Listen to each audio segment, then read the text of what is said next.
Okay, it's bigger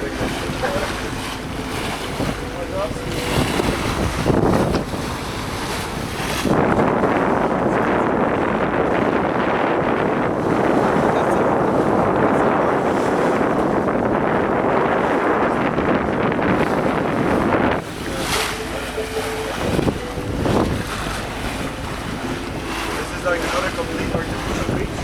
Yes. It's called Playa de Amadores. Amadores. It's not real sand, it's like crushed shells. Ajá. No,